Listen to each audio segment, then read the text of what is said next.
ദമ്പതികളെന്ന് സ്വയം പരിചയപ്പെടുത്തി 1.5 വർഷമായി ഒപ്പം താമസിക്കുന്ന കമിതാക്കൾ. ഇരുവർക്കും വെവ്വേറെ വിവാഹത്തിൽ 2 കുട്ടികൾ.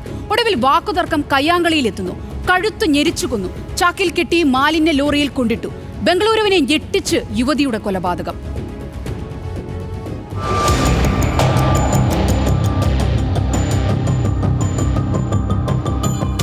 ചാക്കിൽ കെട്ടിയ നിലയിൽ മാലിന്യ ലോറിയിൽ നിന്നാണ് 40-കാരിയുടെ മൃതദേഹം ബംഗളൂരു പോലീസ് കണ്ടെത്തിയത്. അന്വേഷണത്തിനൊടുവിൽ കൊലപാതകമെന്ന് കണ്ടെത്തി. കൊല ചെയ്തത് ഒപ്പം താമസിക്കുന്ന കാമുകൻ. കൊലക്കിരയായത് ആശ എന്ന യുവതിയാണ്. പ്രതി മുഹമ്മദ് ഷംസുദ്ദീനുമായി ആശ പ്രണയത്തിലായിരുന്നു. ഇരുവരും നാളുകളായി ഒരുമിച്ച് താമസിക്കുകയായിരുന്നു. ഇരു കൈകളും കെട്ടിയ നിലയിലാണ് യുവതിയുടെ മൃതദേഹം ചാക്കിൽ നിന്ന് കണ്ടെത്തിയത്. ബംഗളൂരു പോലീസ് കൊലപാതക കേസ് രജിസ്റ്റർ ചെയ്യുകയും മൃതദേഹം പോസ്റ്റ്മോർട്ടത്തിന് അയക്കുകയും അന്വേഷണം ആരംഭിക്കുകയും ചെയ്തു.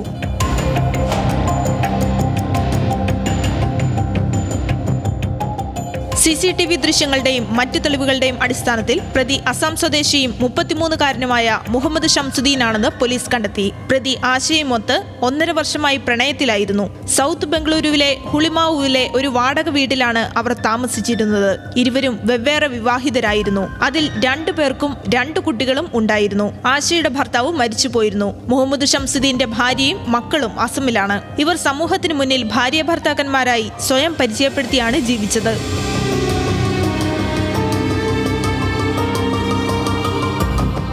ഇരുവരും തമ്മിൽ തർക്കമുണ്ടായതിന് പിന്നാലെ അത് കയ്യാങ്കളിയായെന്നും പ്രതിയുടെ മർദ്ദനത്തിൽ ആശ കൊല്ലപ്പെട്ടുവെന്നുമാണ് ബംഗളൂരു പോലീസ് പറയുന്നത്.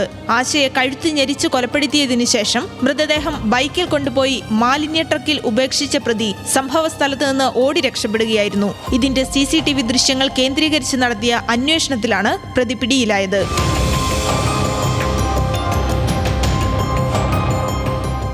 News desk, news Malayalam.